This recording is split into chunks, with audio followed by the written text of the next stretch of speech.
oração e por tanta confirmação do teu amor, Senhor. Pai, na tua palavra está escrito que nós amamos porque o Senhor nos amou primeiro.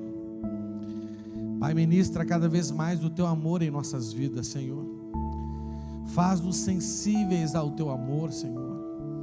Ajuda-nos, Senhor, a entender, a perceber o teu amor, porque muitas vezes, por não entendermos o teu amor, rejeitamos a expressão do teu amor, Senhor, porque criamos em nosso coração uma expectativa diferente, uma forma diferente. Senhor, ajuda-nos, Senhor, ajuda-nos, Senhor. Queremos cada vez mais nos achegar ao Senhor, para que o Senhor se achegue a nós, Senhor. Queremos te buscar, até que possamos te buscar de todo o nosso coração, e assim encontrar essa vida de intimidade com o Senhor, essa vida de plena comunhão com o Senhor, essa vida de plena concordância com o Senhor, Pai. Por isso nós oramos nesta noite, Senhor meu Deus, em nome de Jesus, e pedimos ao Senhor: ajuda-nos, Senhor, socorre-nos, auxilia-nos, guia-nos, direciona-nos, ó Pai, por meio do teu Espírito, por meio da tua palavra, por meio da tua igreja, dos nossos irmãos, Senhor, por meio dos conselhos, dos encorajamentos, por meio das repreensões, por meio das cobranças, por meio das responsabilidades, Pai, para que assim possamos avançar nesse caminho, até que possamos nos tornar de fato teus discípulos e conhecer a verdade como devemos conhecê-la, para que assim vivamos a plenitude de uma vida livre para te servir, uma vida livre para te amar, uma vida livre para, Senhor, fazer toda a tua boa vontade, Pai. Pai, nós colocamos diante do Senhor o momento da ministração da tua palavra, Senhor. Estamos falando sobre expansão, estamos falando sobre a expansão da nossa mente, de cultivarmos em nós uma mentalidade de expansão, Pai. E nós pedimos em nome de Jesus, mais uma vez, fala conosco e dá-nos ouvidos para ouvir o teu Espírito, Pai. É o que nós te pedimos, em nome de Jesus Cristo, amém, amém, meus irmãos. Dê uma forte salva de palmas ao Senhor nesta noite, aleluia, glória a Deus. Aleluia. Pode sentar no seu lugar, fica à vontade, mais uma vez. Sejam todos muito bem-vindos, em nome de Jesus, amém? Aleluia. Olha para o seu irmão aí, que está do seu lado, dá um sorriso para ele. Procura alguém, tem que olhar, se não olhar não vale. Dá um sorriso, fala assim, ó: não mexe comigo não, porque eu tenho um pai. Olha aí. Se é bom ou não é bom? Hã? É, rapaz, a gente tem que buscar a ajuda do nosso Pai, amém? Aleluia, glória a Deus. Irmãos, vamos dar continuidade à mensagem que estamos pregando, né? Estamos na caminhada de aprendermos como buscarmos do Senhor uma mentalidade de expansão, amém? Bate assim na sua cabeça e fala assim, ó: mentalidade de expansão, amém? Nós temos que ter uma forma de pensar, uma forma de discernir, de entender, de receber, de interpretar, de responder as coisas, não é? Que colabore para que vivamos, não é? A expansão do reino de Deus, amém? O reino de Deus é um reino em expansão, sim ou não? O Senhor não mandou a gente ir até os confins da terra? É ou não é verdade? Não é? Quantas pessoas aqui em Curitiba, né? Quantas pessoas, né, talvez na sua casa, no seu trabalho, na escola, né, nos ambientes que você frequenta diariamente, que não estão no reino de Deus, não é? E a manifestação do reino de Deus presente é a manifestação da autoridade de Deus, amém? É bom lembrar, né? Quando nós falamos em reino de Deus, nós nós nos relacionamos com, né, a Bíblia fala de 3 aspectos do reino de Deus, né? Primeiro é o reino eterno, amém? O reino de Deus é eterno, não é? Ele sempre existiu e ele sempre vai existir, sim ou não? Temos o reino vindouro, ou a materialização do reino de Deus entre nós, que acontecerá no advento da vinda da nova Jerusalém, amém? A Bíblia diz que quando isso acontecer, a gente não precisa nem mais do sol, né? Porque Jesus será o nosso sol, amém? Glória a Deus por isso. Quem está esperando para ver a nova Jerusalém descendo do céu como uma noiva, toda ataviada? A gente tem que estar ataviado para entrar na nova Jerusalém como noiva, não é verdade? E cheio de óleo aí, tem que ser prudente, amém? Mas tem a manifestação do reino de Deus que veio por meio de Jesus Cristo,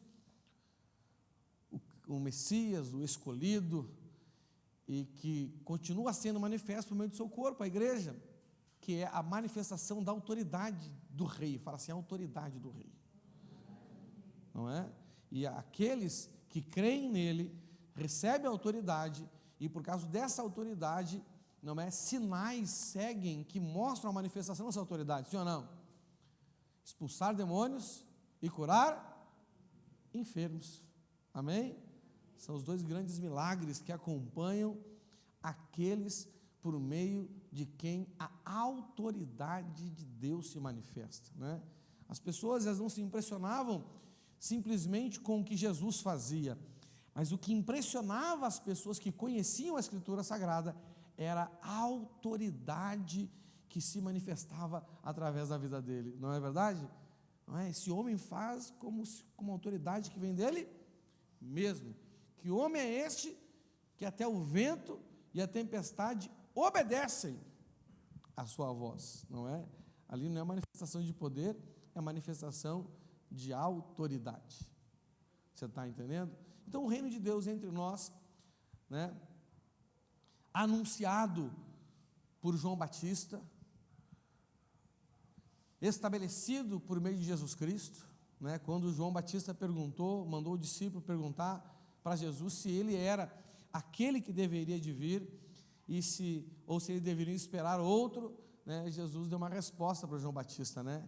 E a resposta que Jesus deu para João Batista foi uma resposta para ele reconhecer que através de Jesus, essa autoridade plena, como nunca antes, estava se manifestando no meio dos homens, amém?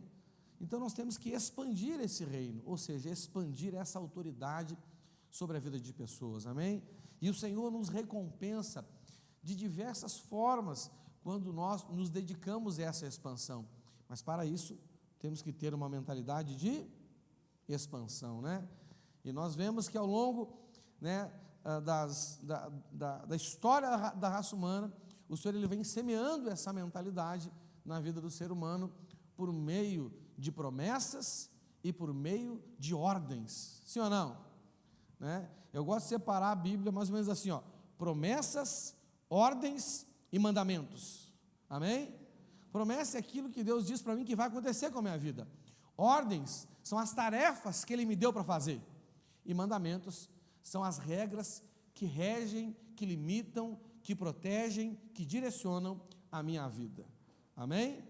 Aleluia. Então, ordens são tarefas, não é? E nós temos que buscar receber, não é, essas sementes, né? Eu já expliquei para vocês como que nós fazemos essas sementes crescer na nossa vida, amém?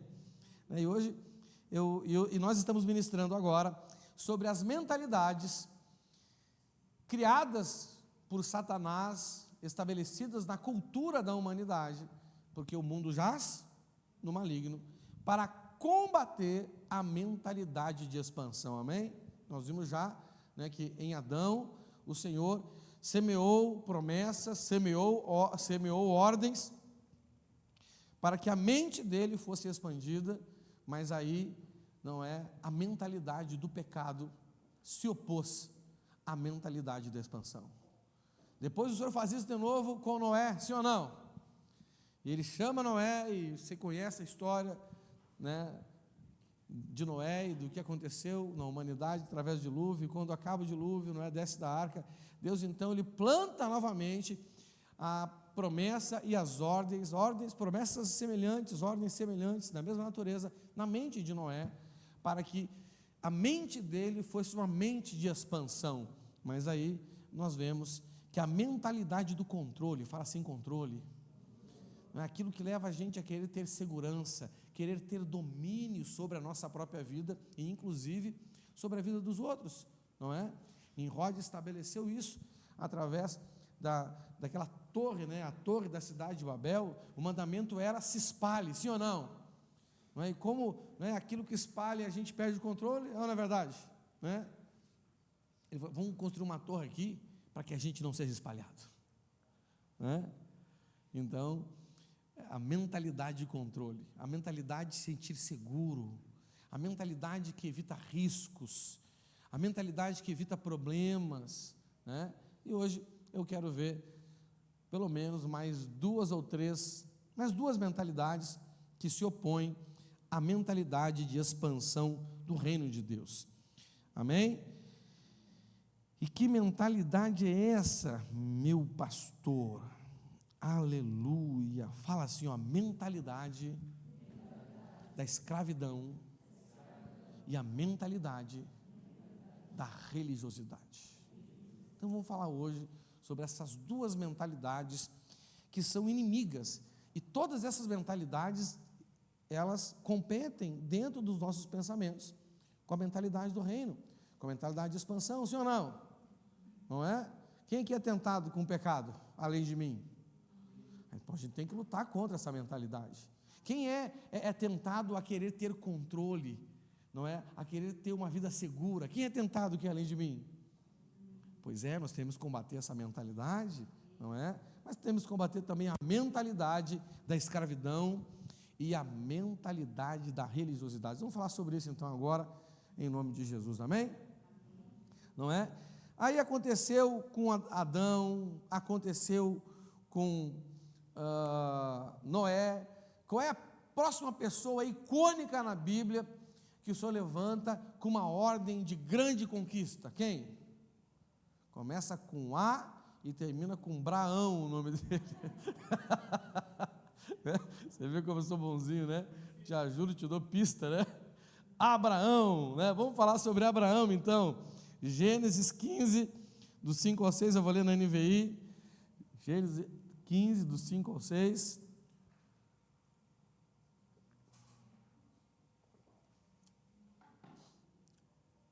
Diz assim: levando-o para fora da tenda, disse-lhe: olhe para o céu e conte as estrelas, se é que pode contá-las.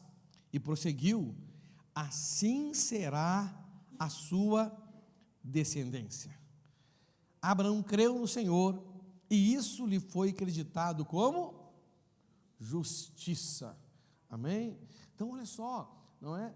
O Senhor, Ele chama a nossa atenção para que a nossa mente seja expandida, para que os nossos olhos sejam tirados daquilo que está em volta, não é? Aquilo que está perto, aquilo que está ao alcance das nossas mãos, para que olhemos para as coisas que estão muito além da nossa capacidade humana, da nossa capacidade natural. Amém? Se você se sente capaz para fazer algo, meu irmão, é porque isso não vem de Deus. Isso é uma inspiração sua. E nem sempre é uma inspiração ruim, não é verdade? Não é? Mas sempre que vem uma inspiração que você reconhece que está além das suas capacidades, mas aí você lembra do seu Deus. De quem? Do seu Deus, do seu Pai, não é? E você lembra que você pode tudo naquele que te fortalece, e que o poder dele se aperfeiçoa, se manifesta nas suas fraquezas. Aí você crê, como Abraão, em esperança, crê contra a esperança. Pela esperança gerada na promessa, você crê contra a esperança que a sua condição te dá, né? Quem já perdeu a esperança olhando para a sua condição aí? É fácil a gente perder a esperança olhando para a nossa condição, olhando para a nossa limitação, mas existe uma esperança que deve ser a nossa vida muito maior que essa esperança, que é a esperança gerada, não é, pelas promessas. Então Abraão, em esperança, ele creu contra a esperança. Abraão achava que já estava bom, né? Mas aí Deus fez ele elevar seus olhos. Amém? E como que o diabo, através do mundo, através, né, desse mundo que jaz no maligno, como que Satanás combateu essa mentalidade? Abraão passou essa mentalidade para Isaac, Isaac passou para Jacó, Jacó passou para os seus 2 filhos, não, Isaac passou para os seus 2 filhos, né? Pulei um aí. Eu botei uma geração a mais no meio do caminho, irmão. Misericórdia, né? Tá doido. Eu tenho que inventar outro nome aí daqui a pouco, né? Então passou para Isaac, Isaac passou para os seus 2 filhos. Sim ou não? Né? Esaú e Jacó. Esaú era o herdeiro da promessa, mas só queria saber de ver o mato, o cara caçando o bicho. Sim ou não? Né? Adão se virou para dar nome para os bichos, e Esaú queria matar eles tudo. Pensa, meu irmão, né? Jacó vendo ali, né, que o irmão dele tinha uma grande bênção, que não dava valor, ele falou, tem que fazer um negócio com o meu irmão aí, e conseguiu lá surrupiar a bênção, e ele cresceu, ele prosperou, sim ou não? Até que houve uma fome, você conhece a história, sua descendência acabou no Egito, não é? E eles fizeram o Egito prosperar. O primeiro foi José, depois, né, os outros irmãos com seus filhos e aquela coisa toda, mas aí morreu o faraó, e veio um outro faraó que não conhecia José, né, e começou a ficar com medo, do crescimento, né, do povo de Deus, da prosperidade do povo de Deus, e resolveu escravizá-los. Resolveu fazer o quê? E a escravidão roubou deles a mentalidade de expansão. Amém? A mente escrava. Vamos ler aqui o que está escrito em Números 13, 26. Olha o que diz ali. 13, 26, do 13, 26 ao 14, 9, na NVI. Diz assim, ó: então eles retornaram a Moisés e a Arão e toda a comunidade de Israel em Cádiz, no deserto de Parã, onde prestaram um relatório a eles e a toda a comunidade de Israel, e lhes mostraram os frutos da terra. E deram o seguinte relatório a Moisés: entramos na terra a qual você nos enviou, onde há leite e mel com fartura. Aqui estão algumas frutas dela, mas o povo que lá vive, aí começou o mas, né? Sabe quando o crente já começa com o mas? Já está mostrando que já está com a mentalidade escrava. Mas o povo que lá vive é poderoso, e as cidades são fortificadas e muito grandes. Também vimos descendentes de Anak. Os amalequitas vivem no Neguebe, os hititas, os jebuseus e os amorreus vivem na região montanhosa, os cananeus vivem perto do mar e junto ao Jordão. Então Caleb fez o povo calar-se perante Moisés e disse: subamos e tomamos posse da terra, é certo que venceremos. Mas os homens que tinham ido com eles disseram: não podemos atacar aquele povo, é mais forte do que nós. E espalharam entre os israelitas um relatório negativo acerca daquela terra. Disseram: a terra para a qual fomos em missão de reconhecimento devora os que nela vivem. Já aumentaram o problema, sim ou não? Mas deram um relatório, aí depois eles pioraram o relatório, né? Aí já tinha até planta carnívora lá, misericórdia, né? Todos os que vimos são de grande estatura, vimos também os gigantes, os descendentes de Anak, diante de quem parecíamos gafanhotos, e nós, aí eles olham a visão que eles tinham diante deles mesmos, diante das circunstâncias, não é?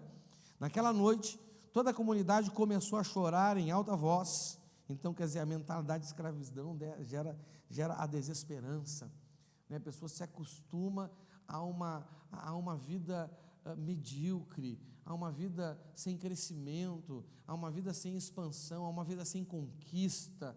Você está me entendendo? Não é? Porque o que significa chorar? Você sabe o que significa chorar na maioria das vezes?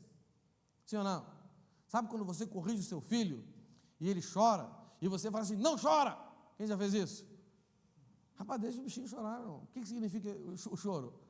Significa que ele se rendeu. Fala assim, rendeu. Por isso que ele está chorando. Ele parou de brigar, parou de discutir, parou de espernear, e faz o quê? Admitiu a sua derrota, admitiu que tem que sujeitar, contrariando a sua vontade. Como ele não pode fazer o que ele quer, sabe que vai ter que obedecer, então ele faz o quê? Chora. Foi isso que aconteceu com o povo. Claro que tem outro tipo de choro, né? Mas, né, o choro de criança, em geral, quando eles querem uma coisa, é isso aí, né? Naquela noite, toda a comunidade começou a chorar em alta voz, aquele choro de desespero, né? De tristeza, de angústia, de frustração. Todos os israelitas queixaram-se contra Moisés e contra Arão, e toda a comunidade lhes disse, quem dera tivéssemos morrido no Egito. Sabe aquela pessoa, ai meu Deus do céu, essa vida não vale mais nada. Quem já pensou assim?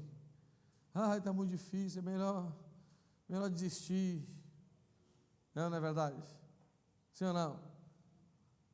É mentalidade de escravidão. Quem dera tivesse morrido no Egito, ou neste deserto, porque o Senhor está nos trazendo para esta terra. Começa a questionar as ordens de Deus, só para nos deixar cair a espada? Nossas mulheres e nossos filhos serão tomados como despojo de guerra. Não seria melhor voltar para o Egito? Olha só, né?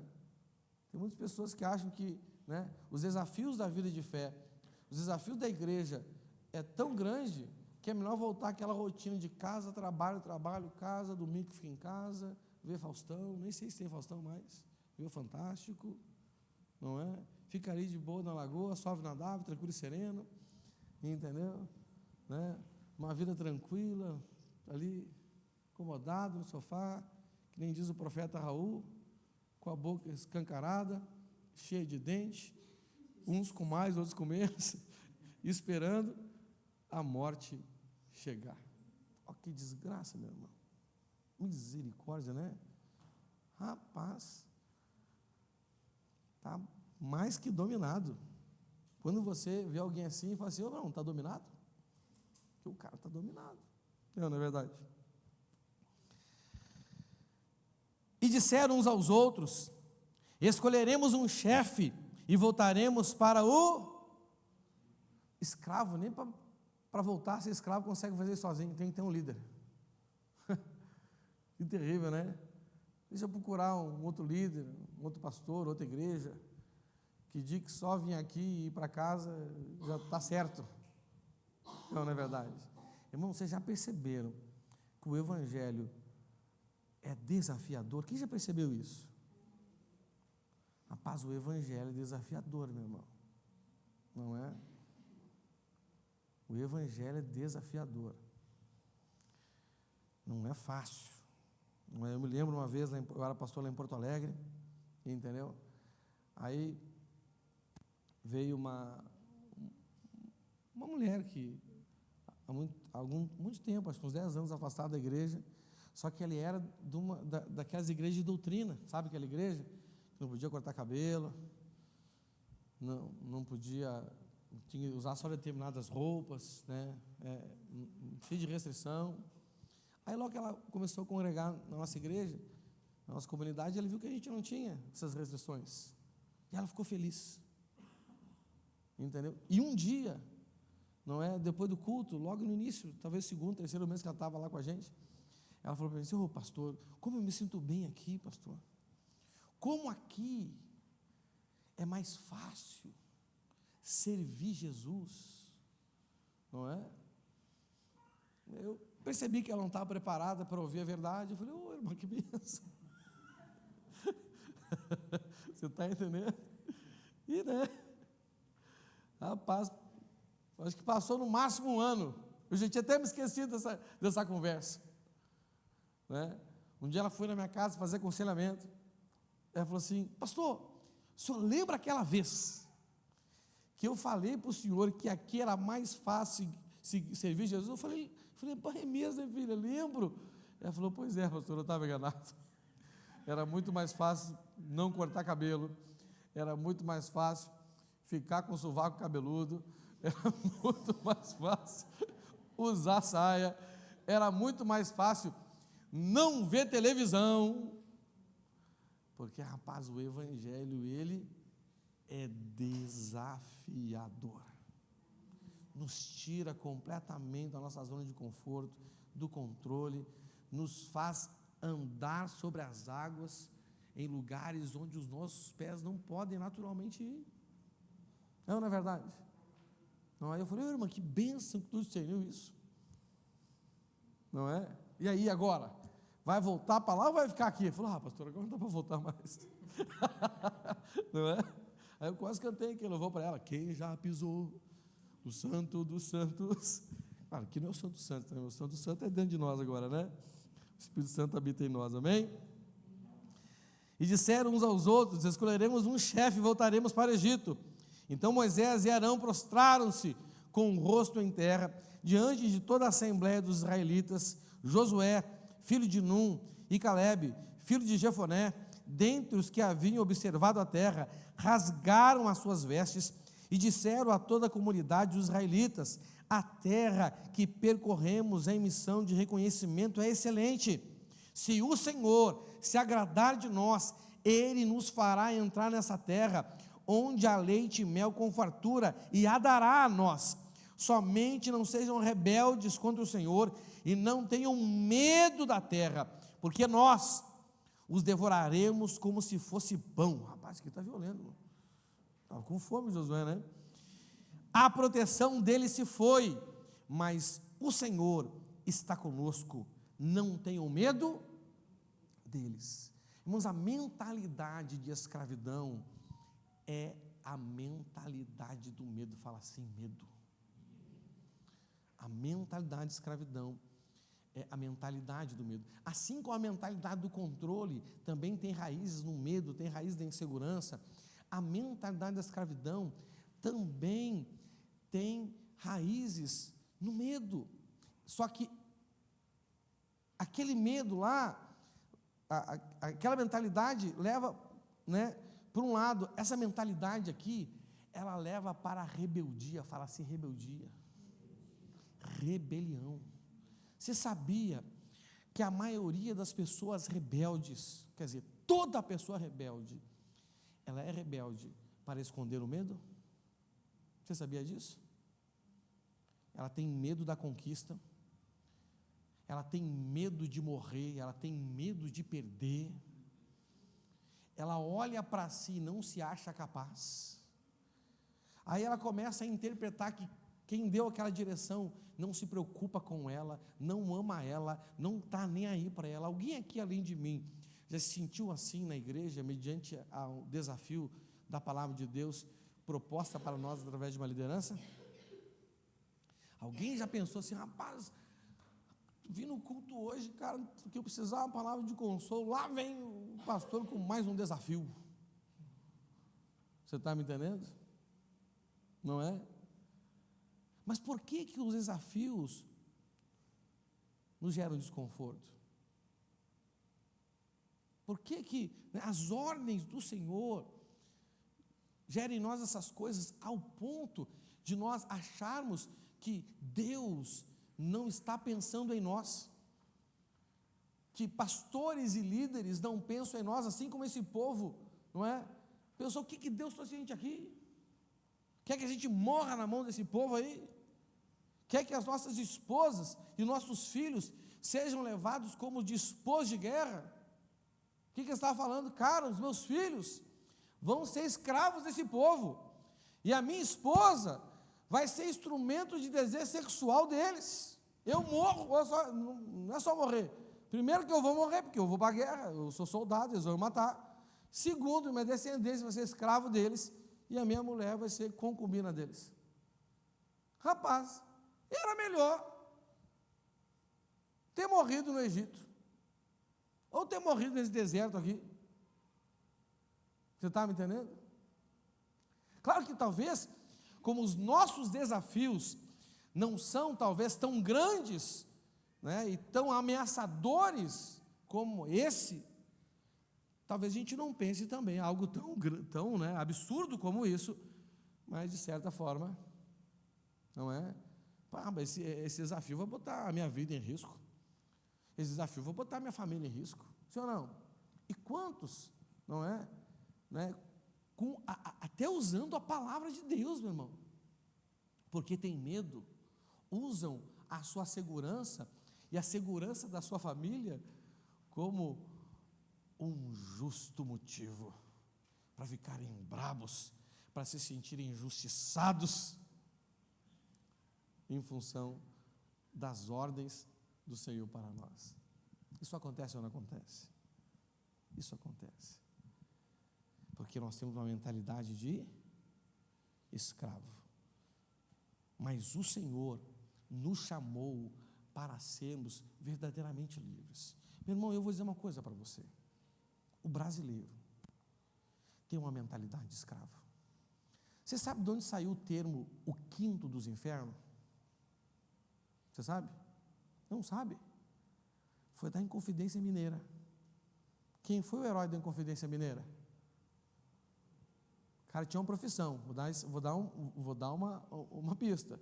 Começa com DEM e termina com tista. Dentista.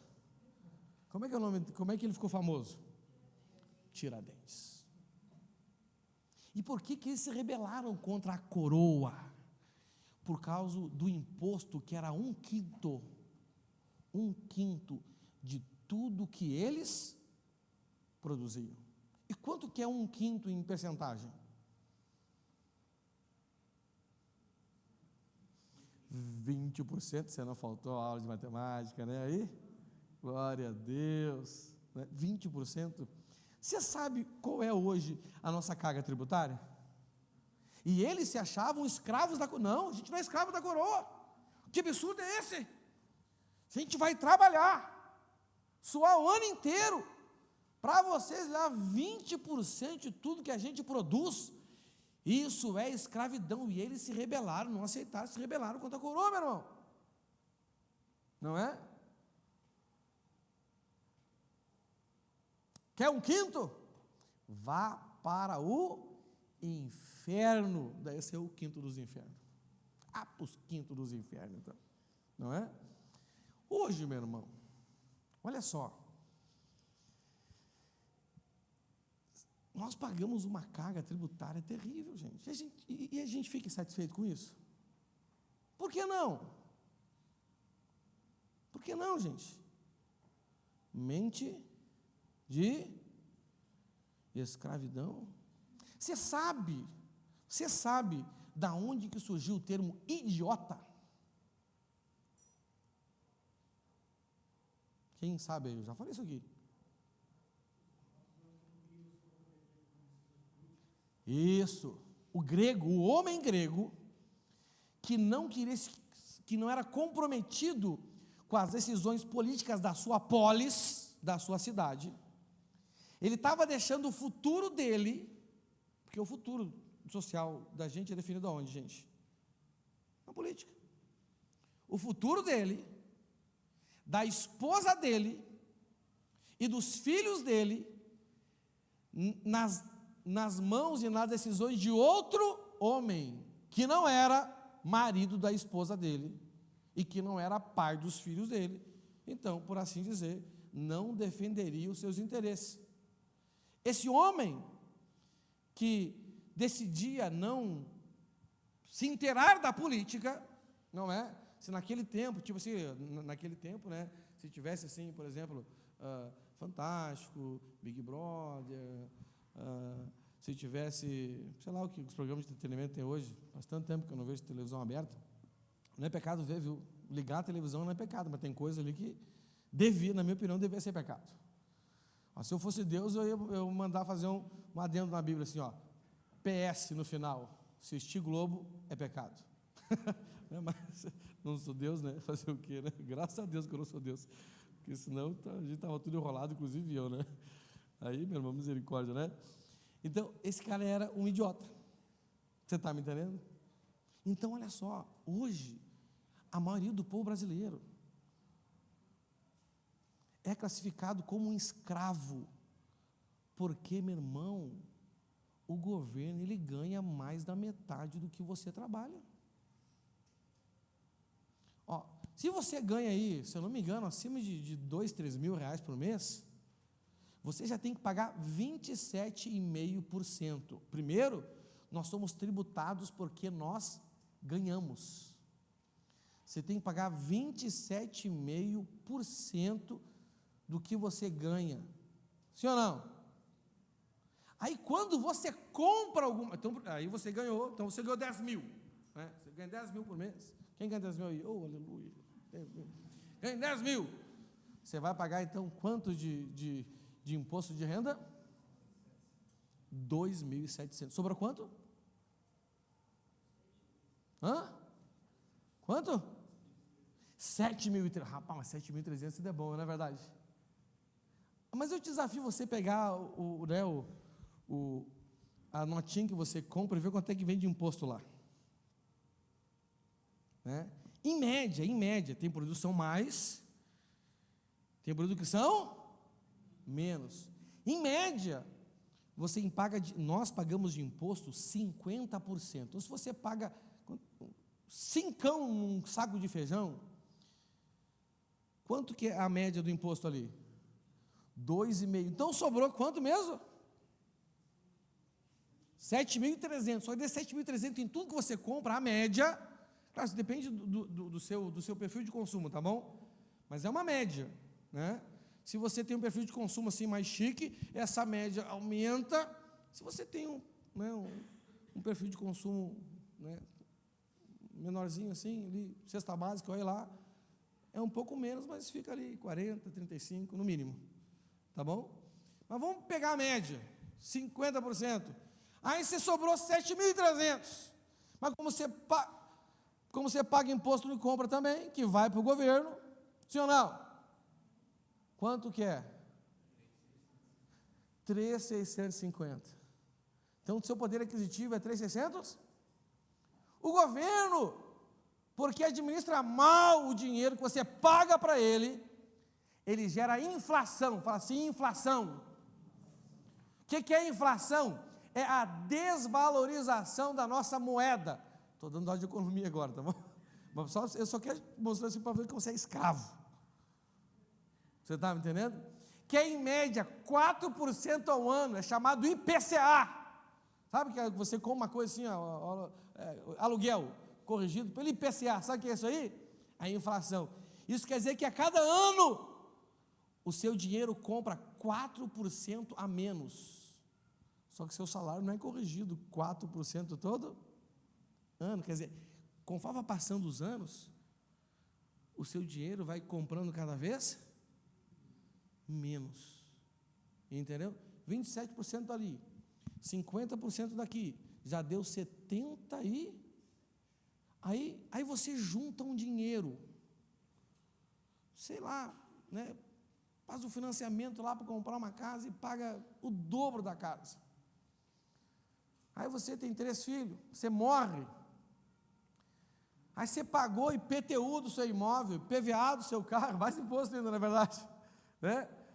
PTU e PVA, voltou agora o seguro obrigatório, olha só que maravilha, dá glória a Deus aí, né? Aí você morre, aí a sua casa valorizou, né? Porque você comprou, morou nela há 30 anos, morreu, porque, né? Ninguém é eterno, até que seja revestido de incorruptibilidade. Você está me entendendo? Aí seus filhos vão herdar a sua casa, e agora a sua casa, você comprou por 200, vale 500 mil. Aí você tem que pagar o imposto sobre a herança. Sempre esqueci o nome do imposto, uma letra desgraçada que eles fazem só para a gente não entender mesmo. Mas tem o nome ali, me esqueci agora. Que fica em média 40%.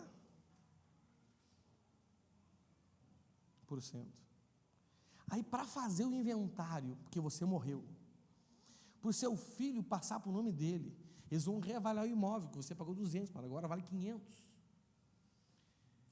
Ele vai ter que pagar, sabe quanto? 100 pau de inventário. E ele não tem esse dinheiro. É por isso que muito filho continua vivendo na casa do pai morto, da mãe morta, sem fazer o inventário.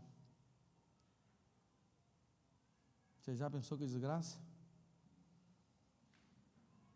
E você se achava livre. Aí na hora de votar, além de ser escravo, você fala assim: pastor, eu não gosto de política. Além de escravo ainda aí, idiota. Meu Deus do céu. Rapaz, você consegue entender por que a gente tem tanta dificuldade em viver os planos de Deus? Porque os planos de Deus só conseguem ser vividos porque tem uma mentalidade livre. Mas para quem se acomoda à escravidão, não. Pastor, então já sei, vou chutar o balde e vou me rebelar com você. Não, meu filho, tem um caminho, tem ou não tem? Para tudo tem um caminho. Para tudo tem um caminho. Você estava entendendo? Existe um caminho para a sua libertação espiritual, existe um caminho para a sua libertação emocional, existe um caminho para a sua libertação profissional, vocacional, existe um caminho para a sua libertação financeira, mas existe um caminho para a libertação da sua mentalidade, é você forçar ela, expandir ela, negando a si mesmo, para crer nas promessas e cumprir as ordens que Deus deu para você.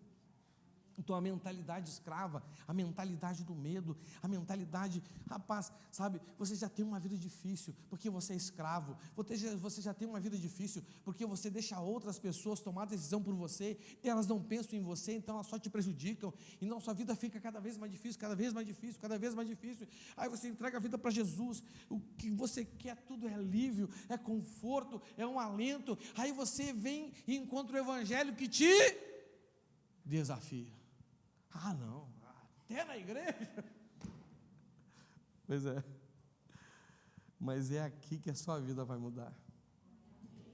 É aqui que você vai crescer, é aqui que você vai avançar. É aqui que Deus conduzirá, não a uma terra mais, mas a uma vida prometida, a uma vida que mana leite e mel. Mas tem que atravessar rio, tem que partir para a conquista. E para isso, só se você tiver a mentalidade correta da expansão do reino de Deus, amém? Então, essa é a mentalidade que você tem que combater. Você não pode aceitar ser escravo. Mas, primeira coisa, você precisa admitir que você tem uma mente escrava. Quando é que o Senhor resolveu libertar aquele povo da escravidão? Quando ouviu o clamor deles. Você reconhece que você tem uma mentalidade escrava? Que você está acostumado ao abuso? Que você delega a sua responsabilidade por outras pessoas, tomar decisão sobre a sua própria vida? Então você tem que começar a clamar ao Senhor, meu irmão. Senhor, ajuda-nos. As cargas estão cada vez ficando mais pesadas, meus irmãos. Cada vez ficando mais pesadas em todos os aspectos da nossa vida, em todos os aspectos. O Senhor tem um caminho para nós, mas para te conduzir nesse caminho, você tem que clamar para que Ele te liberte a sua mente dessa mentalidade de escravidão. E para isso, você tem que admitir: Senhor, eu sou escravo. Eu não sabia que eu tinha uma mente de escravo. Agora eu entendo porque tanta insatisfação e tanta rebelião minha contra o Senhor e as tuas ordens, porque eu tenho uma mentalidade escrava. Senhor, me ajuda, tem misericórdia de mim. Eu tenho certeza que a sua vida vai começar a mudar, amém? Aleluia. A segunda mentalidade que eu quero falar com vocês hoje é a mentalidade da religiosidade. Fala assim, religiosidade. Como é que o Senhor, como é que o diabo, através do mundo, conseguiu combater a mentalidade de expansão que ele semeou na vida de Abraão e na sua descendência? Como? Mentalidade de escravidão, sim ou não? Quantas vezes o povo de Israel, mesmo depois que entrou na terra, voltou a ser escravo? Por causa do pecado, por causa da idolatria, ou não é verdade? Não é por causa dessa escravidão, essa rebelião que eles tinham contra Deus, amém? Mas aí, não é? Veio Moisés, fala assim, Moisés, não é? Moisés, não é? Depois dessa rebelião aqui, entendeu? Que foi o checkmate para que a mentalidade escrava deles fosse evidenciada. Esse cara, 40 anos no deserto. Quanto tempo no deserto?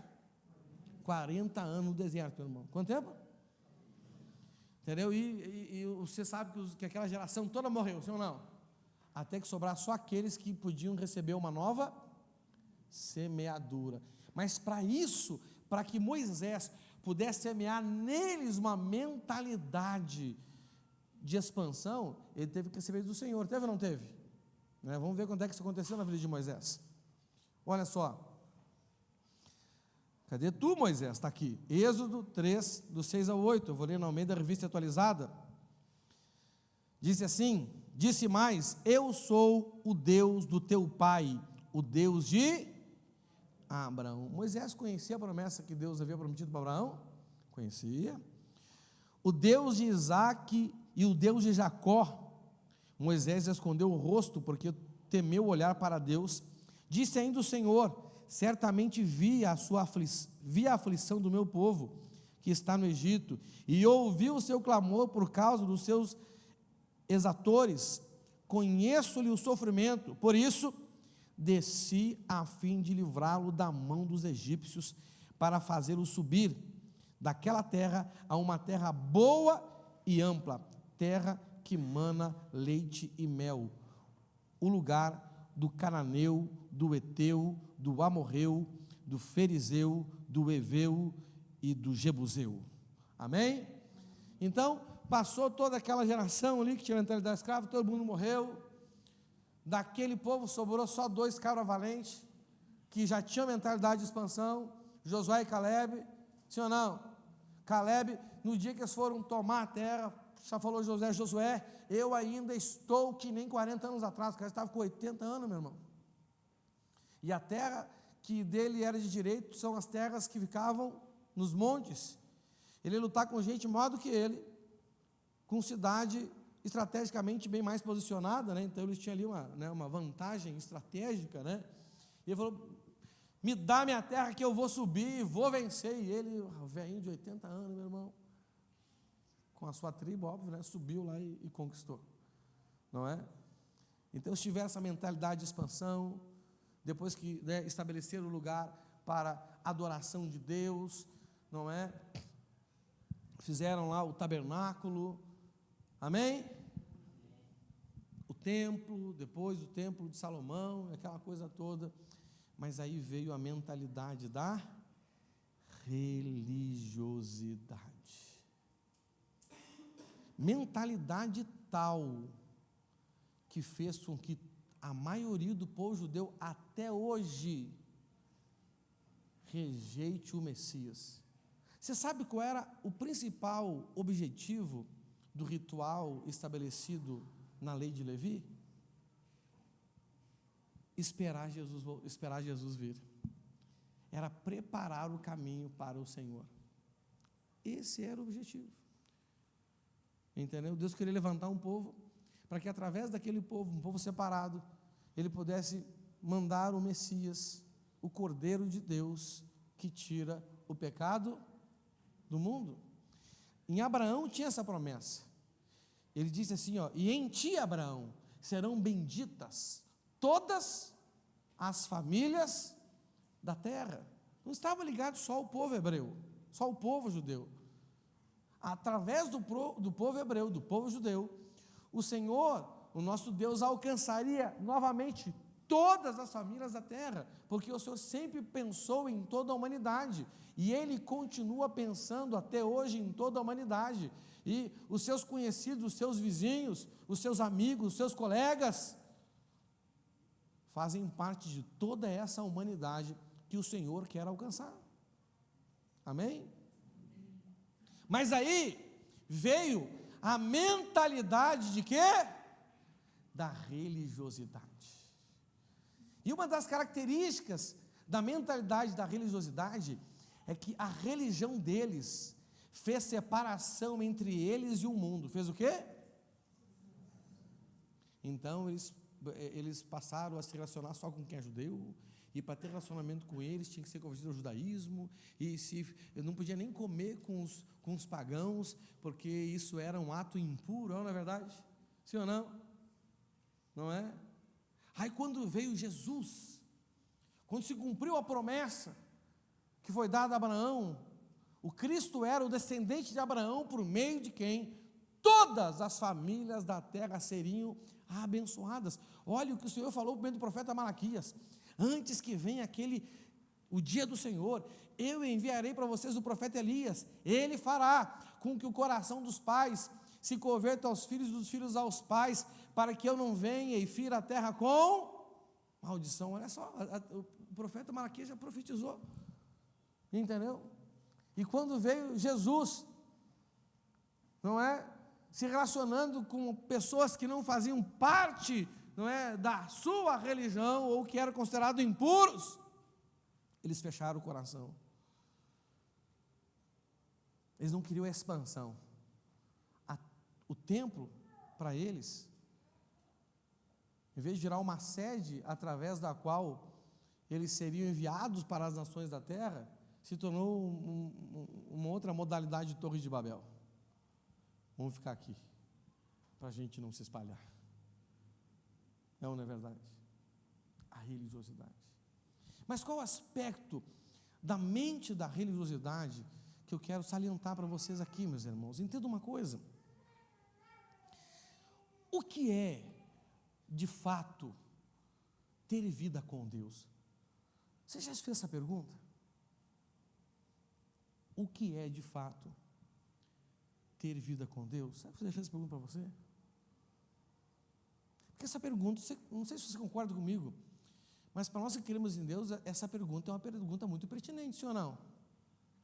É uma pergunta necessária, não é? Mas só que geralmente a gente só faz essa pergunta quando a gente chega numa crise da nossa vida religiosa. É que nem casamento, não é verdade?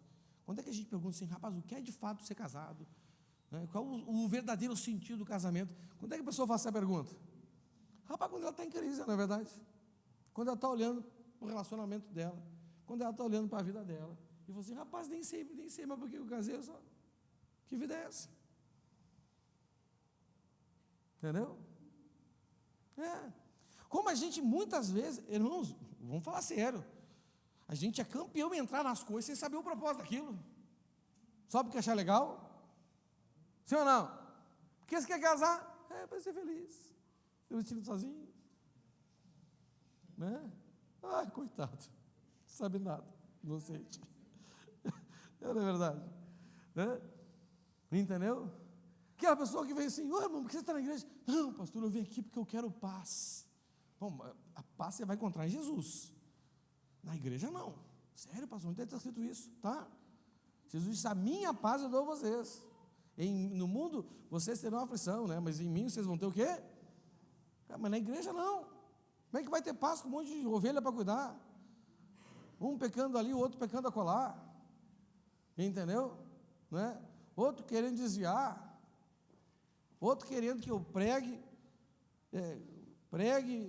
cante, profetize, revele, interprete línguas. Que geralmente os irmãos sempre assim: ô pastor, que a gente não faz isso aqui na igreja? Tipo assim, quando ele está perguntando isso, ele está perguntando: por que o senhor não faz isso? Que eles não têm coragem para. Por que o senhor não faz isso? Agora eu tenho todos os dons. Eu cobro escanteio, corro lá, cabeceio e ainda faço gol. Não é verdade? Né?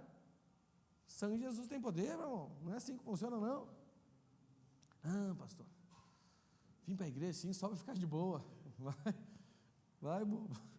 Olha que o Espírito Santo te pegar, você vai ver o que é bom. né? Não, pastor, só quero vir aqui, sentar, curtir a vibe da mensagem, a vibe do louvor, voltar para casa com o meu dever religioso cumprido, né? Só que com o tempo, se você ficar assim, vai perder o sentido. Você vai começar a ver que a maioria esmagadora das coisas que estão relatadas na Escritura Sagrada você não vive. Você vai começar a entrar em crise. Você pode começar a questionar o que é de fato ter uma vida com Deus, ou você pode começar a questionar: rapaz, será que eu estou na igreja certa? Será que esse pastor careca aí, gordinho, é certo? Será que ele está pregando as coisas certas para a gente? Você está me entendendo? Ou você vai fazer o questionamento certo: o que é de fato ter uma vida de fé? Gente, o que é de fato ter uma vida de fé? O que é de fato ter uma vida com Deus? Ter uma vida de fé é ter uma religião? Ter uma vida de fé é participar de uma igreja? Eu sou daquela igreja, eu sou um membro número tal, minha carteirinha é essa. Isso é ter uma vida religiosa? Não. O que é então ter uma vida de fé? Porque entenda uma coisa: se você crê no Senhor, se você faz parte de uma igreja, mas você não tem a sua vida de fé pautada em dois grandes compromissos, nos principais compromissos que a Bíblia nos chama, que o Senhor nos desafia para tê-los, você só tem uma religião. O que você só tem? Uma religião. E quais são os dois grandes compromissos? Me ajuda aí, vamos ver se você está bom aí.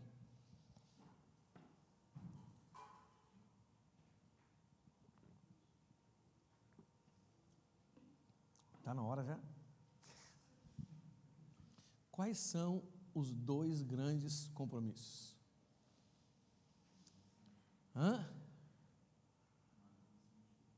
Existem duas coisas na Bíblia que nós denominamos elas como grande.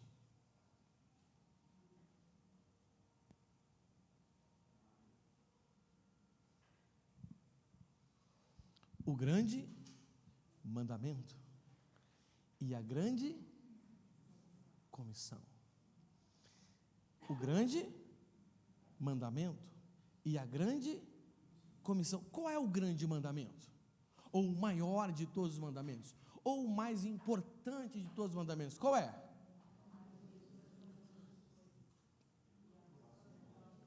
Olha aí. Então eu tenho que ter um grande compromisso com o grande mandamento. Eu tenho que ter um grande compromisso em amar a Deus acima de todas as coisas e amar ao próximo como eu amo a mim mesmo. Imagina só, hoje a minha esposa não está aqui porque ela foi viajar viajar para São Paulo, mas eu vou pegar só aqui no culto emprestado a Cauane. Imagina, eu chego para minha esposa e falo assim: meu amor, eu tenho um compromisso em ser o melhor marido para ti. Isso quer dizer que eu já sou? O que eu estou dizendo para ela? Que eu vou ser. Que eu vou fazer o que tiver que fazer, meu irmão. Vou me virar nos 5, nos 10, nos 15, nos 20, nos 25, nos 30, nos 40, nos 50, nos 100. Vou negar a mim mesmo. Eu não sou, mas eu assumo um compromisso de ser. Eu vou ser um bom marido para você. Eu tenho esse compromisso. Você está me entendendo? Ou seja, eu vou me esforçar. Eu vou melhorar de tempo em tempo. Eu vou tentar conhecer cada vez mais a vontade dela, o que agrada a ela. Sim ou não? Então, ter um grande compromisso com um grande mandamento é nós decidirmos trilhar o caminho de amarmos a Deus acima de todas as coisas. Irmãos, eu vou confessar uma coisa para vocês. Eu não considero que eu amo a Deus acima de todas as coisas. mas eu já consigo amar a Deus mais hoje do que eu amava antes. Se eu comparar, por exemplo, no amor a Deus de 12 anos atrás. 12 anos atrás eu tive um grande conflito na minha vida. O Senhor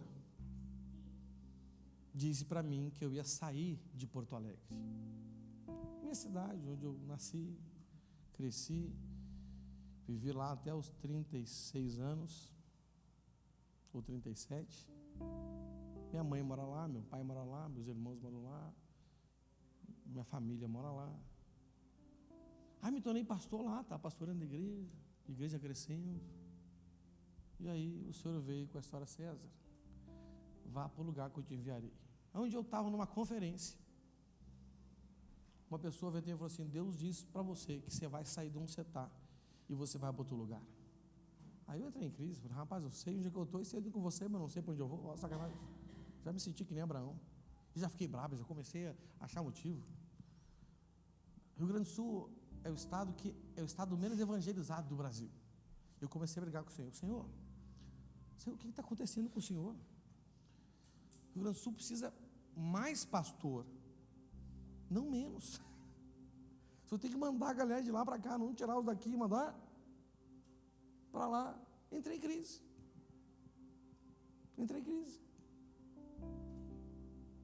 Pensei até em abandonar o meu chamado, abandonar o ministério. Você está me entendendo? Só que antes disso eu disse assim: não, eis-me aqui, envia-me. É mais ou menos que nem Pedro achava que amava o Senhor, né? Um tanto, ao ponto de dar sua vida por ele. Eu também achava que amava o Senhor ao ponto de poder ser enviado para qualquer lugar. Mas naquele dia eu descobri naquele dia não, foram alguns meses, eu descobri que eu não amava. E eu um dia me dei de conta que realmente eu não amava, até que eu me rendi. E hoje eu amo mais, porque hoje eu sei que estou disposto a ir para qualquer lugar que Ele me enviar. Rompi essa barreira. Então hoje eu tenho certeza que eu amo mais a Deus do que eu amava há 11 anos atrás. Mais do que 5 anos atrás também. Eu acredito que mais do que o ano passado, hoje eu amo a Deus. Você está me entendendo? Eu não amo Deus acima de todas as coisas ainda, mas eu tenho um compromisso em amá-lo. E eu não consigo me amar ainda como eu devo me amar, porque essa é a segunda parte do grande mandamento. Porque a primeira parte, amar a Deus, é uma das coisas, né? A terceira parte é amar o próximo, mas a base para mim amar o próximo é como eu amo a mim. Então, se eu não conseguir me amar como Deus me ama, eu nunca vou conseguir amar o meu próximo como Deus ama ele.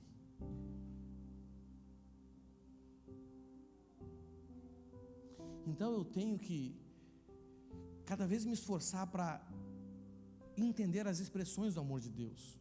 Deus ama de um jeito diferente. Deus não ama do nosso jeito. E Deus não muda, Deus não muda, não varia de posição, Ele não muda o jeito de amar. Nós podemos mudar e até devemos, porque somos imperfeitos, mas Deus não muda, entendeu? E como estamos em um tempo de correção, um tempo de redenção, desculpa, a expressão do amor de Deus que mais vai tocar na nossa vida é a correção. Mas quem que se sente amado quando é corrigido? Eu tive uma certa dificuldade muito com Deus, porque eu sempre vi a correção como algo ruim.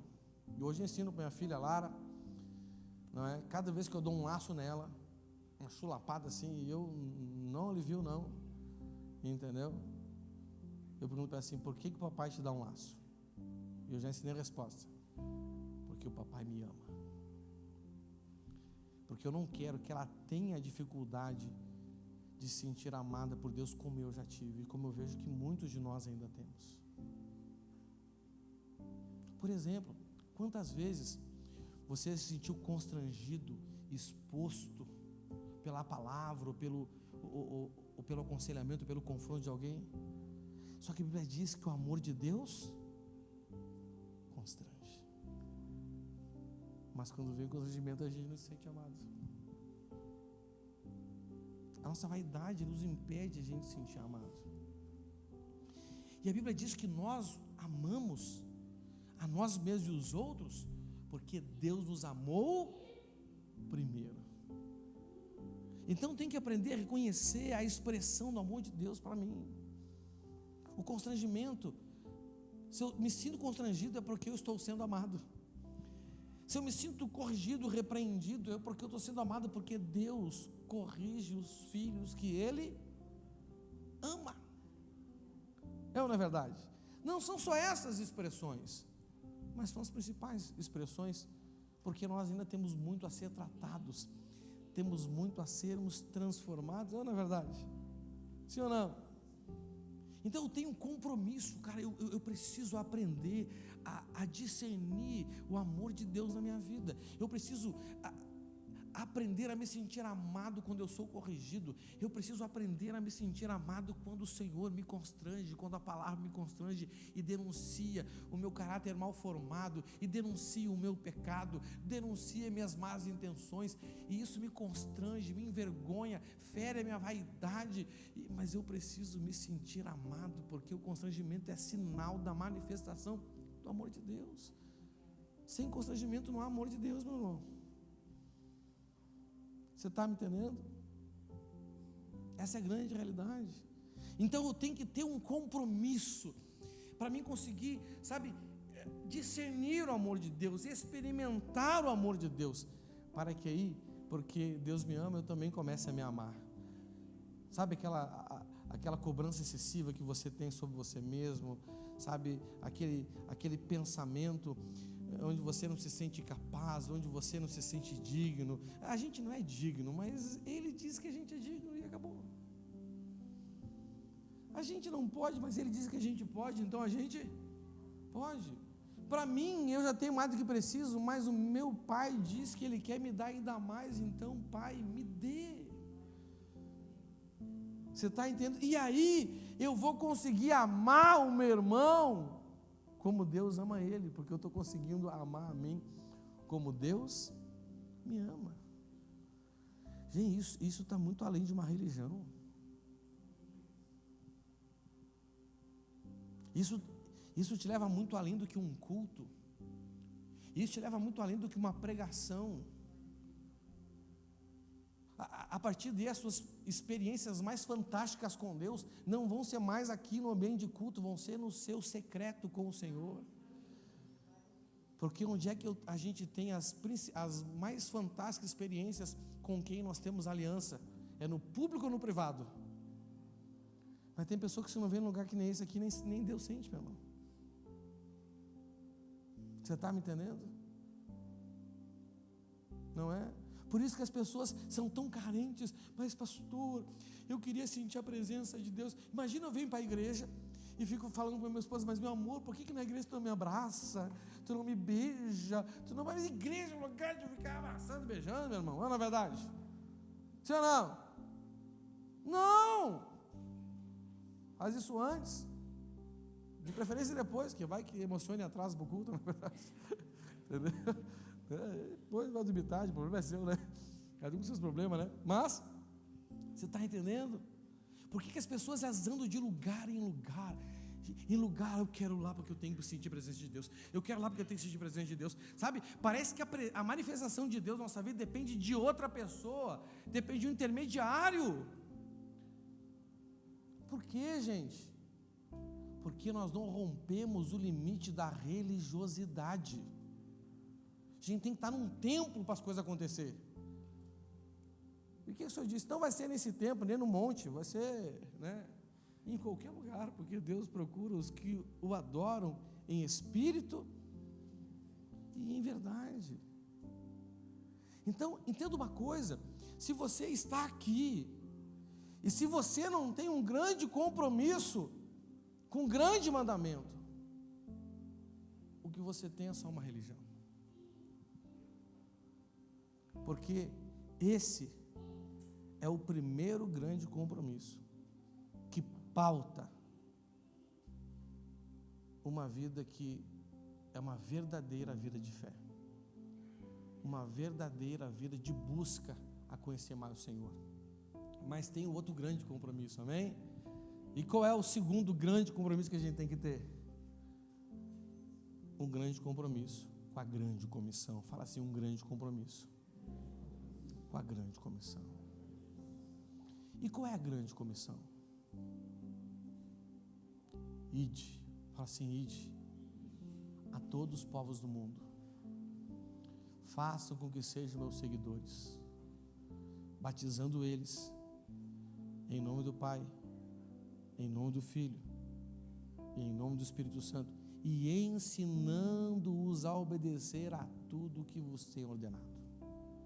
E ele ainda faz um PS, e lembrem disto: eu estou com vocês todos os dias, até a consumação dos tempos. Esse é outro grande compromisso.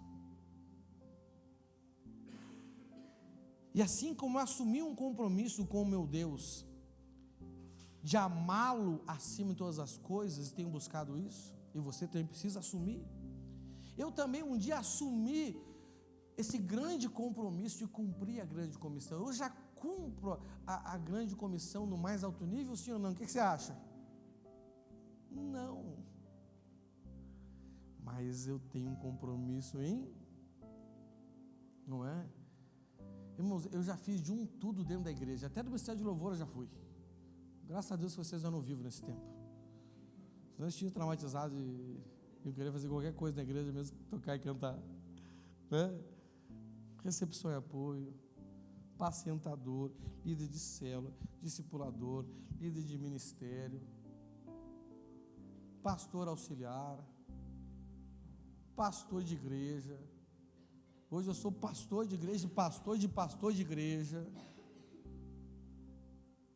Tudo que o Senhor me deu para fazer, eu quero cada vez aumentar mais o meu compromisso com a grande comissão.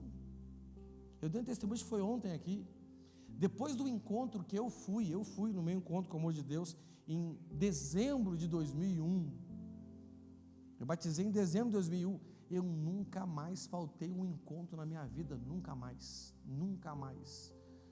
Fazem aproximadamente 23 anos que o meu compromisso com a grande comissão só aumenta. Ah, pastor, você não sabe a minha vida, é você que não sabe a minha, meu irmão. Eu trabalhava, fazia faculdade de Química na Federal do Rio Grande do Sul, de noite, liderava 3 células no sábado, quando alguém queria esconder de mim ali na minha casa, porque o lugar eu só ia lá para dormir. A mãe falava assim: César, você está se matando, meu filho, o que é isso? Até minha mãe, que era minha mãe crente, filha de pastor, eu sou o primeiro neto pastor da linhagem. Quando eu fui consagrado pastor, minha mãe ficou feliz, não é? Meus avós ficaram felizes, porque o primeiro neto pastor, nossa, eu tenho tio pastor, não é? Meu pai pulou porque não quis ser, desviou do caminho do Senhor, não é? Meus avós pastores, você está me entendendo? Aí, né, o resgate da linhagem do meu pai e da minha mãe, que está desviado, fui eu. Me tornei pastor, minha mãe ficou feliz, todo mundo ficou feliz, mas, né, meu filho está te matando, aquela coisa toda, o compromisso tem que só aumentando, porque por fora a gente se gasta, mas por dentro a gente se renova. Eu não consigo cumprir tudo ainda o que Deus quer de mim para a grande comissão, mas eu assumi com Ele um grande compromisso de avançar no meu compromisso com a grande comissão. Porque se eu tenho uma vida de fé, se eu frequento uma igreja, se eu creio no Senhor, se eu tenho expectativa da salvação, meu irmão, mas não tenho esses 2 grandes compromissos, eu posso até ter uma igreja, mas eu só tenho uma religião. É que nem músicos que estão casados, mas não têm uma família. Eles moram juntos, dividem as contas, se suportam. Não é verdade? Mas de verdade não vive o grande propósito do casamento. O propósito do casamento é belo, não é verdade? É maravilhoso, é transformador. Mais do que isso ainda, a igreja. Mas para isso, nós temos que ter esse grande compromisso. Agora, a mentalidade da religião, da religiosidade, ela é contra você ter um grande compromisso com o grande mandamento. E ela te afasta de você ter um grande compromisso com a grande comissão. Sem esses dois grandes compromissos, o máximo que temos é uma religião. Mas o Senhor veio para que a gente tenha vida, e vida em abundância. Na verdade, igreja não é uma religião, porque a igreja não foi estabelecida através de rituais. A igreja foi estabelecida através de uma grande ordem. Então a igreja é uma grande missão, uma missão que trata o nosso caráter, que corrige as nossas motivações e que nos prepara para a eternidade. Amém? Fique de pé no seu lugar, vamos orar ao Senhor nessa noite. Pai, obrigado, Senhor. Nesta noite nos apresentamos ao Senhor envergonhados, Pai, porque reconhecemos que temos uma mentalidade de escravo, Senhor. Somos abusados, somos roubados, somos lesados, somos oprimidos, somos deprimidos. Senhor, carregamos um fardo pesado demais, mas nos acomodamos, Senhor. E porque nos sentimos cansados, sem tempo para nada, recusamos a única coisa que pode nos conduzir a um caminho da verdadeira libertação, que é crer nas tuas promessas, cumprir as tuas ordens, Senhor, que são sementes que vão libertar a nossa mente, mudar a nossa mentalidade, quebrar este jugo, rasgar este véu de escuridão que nos separa do verdadeiro conhecimento do Filho de Deus, que nos separa da mentalidade de Cristo, porque a tua palavra diz que nós temos a mente de Cristo, mas ela está separada de nós por esse véu, Senhor. Só nos envergonhamos nesta noite, porque reconhecemos que não temos de fato uma verdadeira vida com o Senhor, temos no máximo uma religião, porque não identificamos, Senhor, atitudes que demonstram que temos um grande compromisso com o grande mandamento, e muito menos ainda, Pai, que temos um grande compromisso com a grande comissão. Senhor, tem misericórdia de nós, ajuda-nos, Senhor, se render nesta noite, confesse a Ele, peça ajuda dEle, decida mudar de ideia hoje, de vida hoje, de posicionamento hoje. Oh Espírito Santo, ajuda-nos, Senhor. Ele me encontrou, Oh aleluia, me cercou com uma canção que me libertou, aleluia, dos meus inimigos, dos meus medos, me salvou. Oh aleluia, obrigado Jesus. Eu não sou mais escravo do medo, eu sou filho de Deus. Obrigado, Senhor. Eu não sou mais escravo do medo, eu sou filho de Deus. Declare isso com fé, declare com fé. Faça a sua canção, a sua oração, a sua declaração de fé nesta noite. Oh aleluia.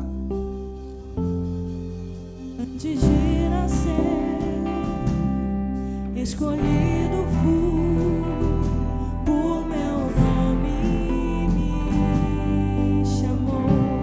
Oh aleluia. De novo nasci em sua família, o seu sangue me comprou. Eu não sou mais escravo do medo, eu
Aleluia. Dê uma forte salva de palmas a Jesus.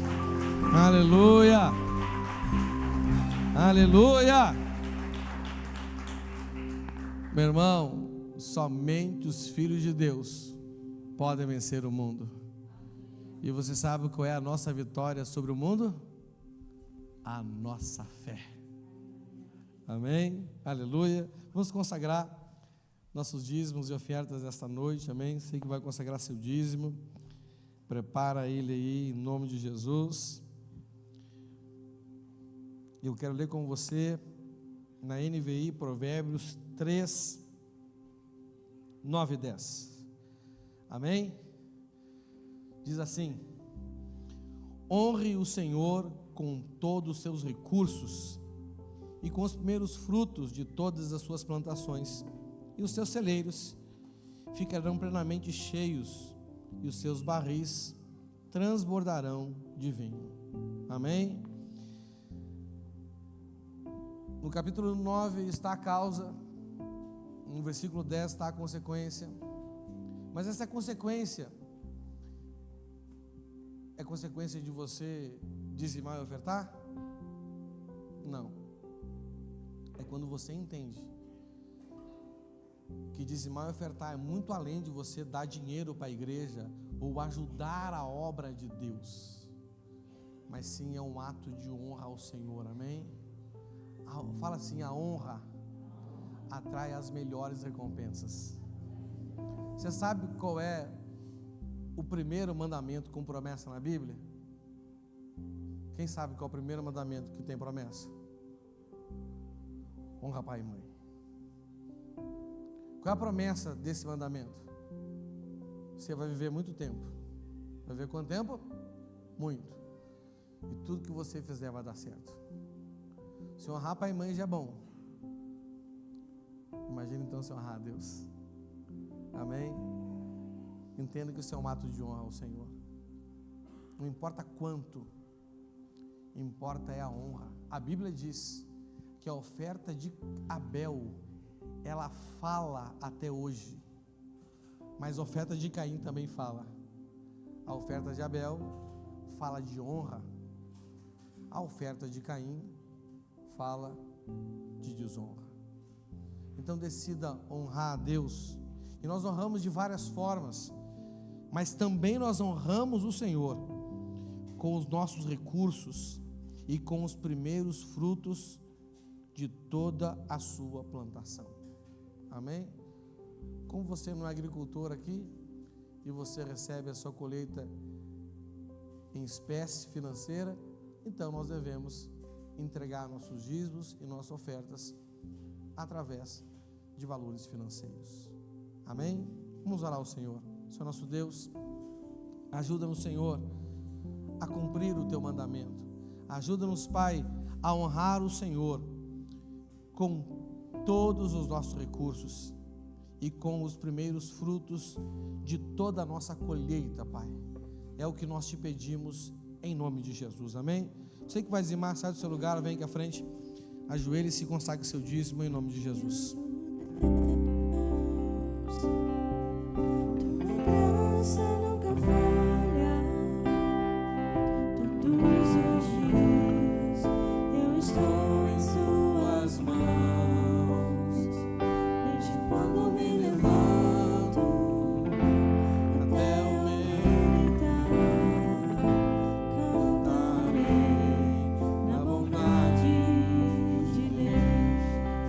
Aleluia. E agora com alegria, você que vai dar a sua oferta, venha com alegria e consagre a sua oferta aqui no gasofilaço em nome de Jesus. Pode ser do seu lugar. Em todo tempo, em todo tempo tu és tão bom, todo fôlego que tenho.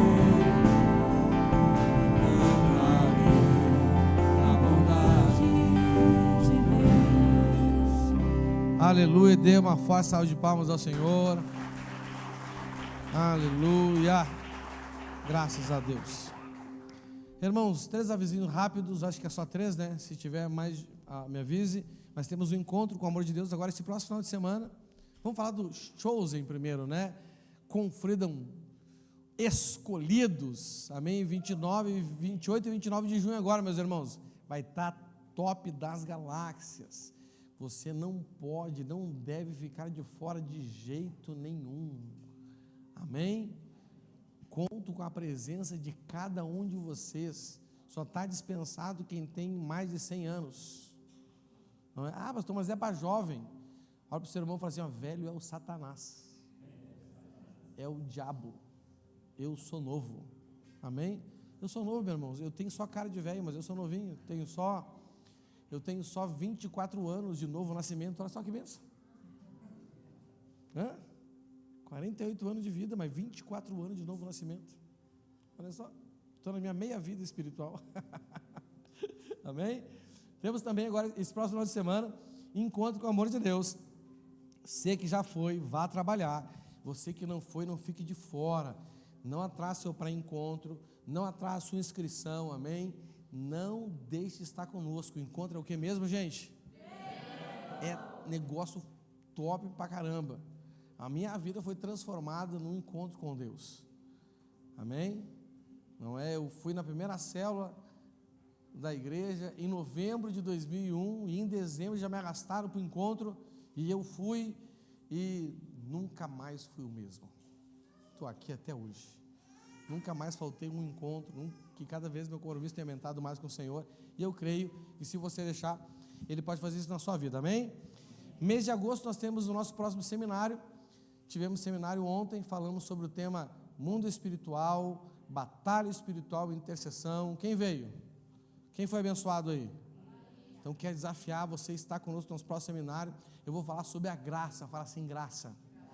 Irmão, quando você tiver discernimento sobre a graça, você vai ver a vitória que você pode ter sobre o pecado e você não está conseguindo. Não é?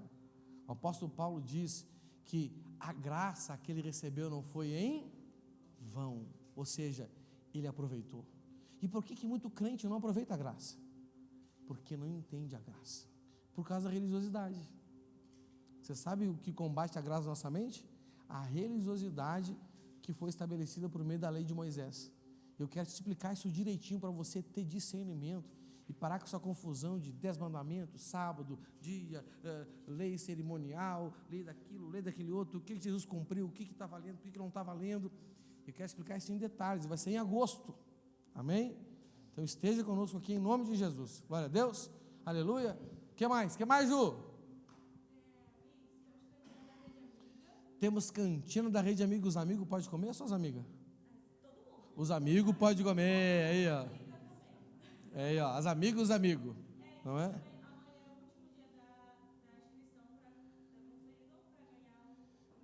Amanhã, quem fizer a inscrição do conflito até amanhã, trintão, faz assim pro seu irmão, assim ó.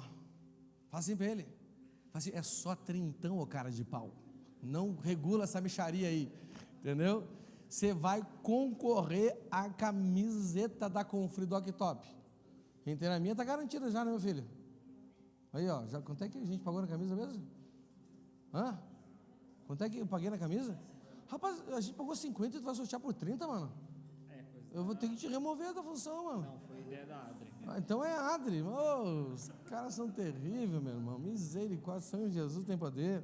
Depois a gente não tem dinheiro para fazer a obra, não sei por que aí o irmão aí, ó, vacalhando a gente. E eu comprei a minha, viu? 50, não é?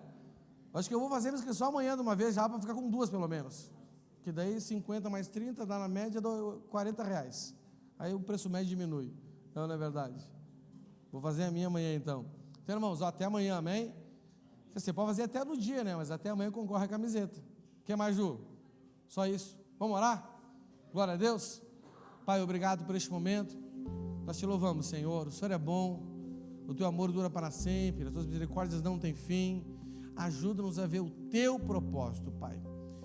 Nos conduz durante essa semana, Pai, meditando nessa mensagem, Pai. Gera em nós, Senhor, um grande interesse para que possamos lutar contra essa mentalidade, a mentalidade do pecado, a mentalidade do controle, a mentalidade da escravidão e a mentalidade, Senhor, da religiosidade. Ajuda-nos, Senhor, a vencer essas 4 mentalidades que são inimigas da mentalidade do reino, que o Senhor quer gerar em nós por meio da Tua promessa e das Tuas ordens, Pai. É o que nós te pedimos em nome de Jesus, amém, amém, meus irmãos. Deus te abençoe, tenha uma semana assim, pra lá de boa, e não saia sem me dar um abraço, em nome de Jesus.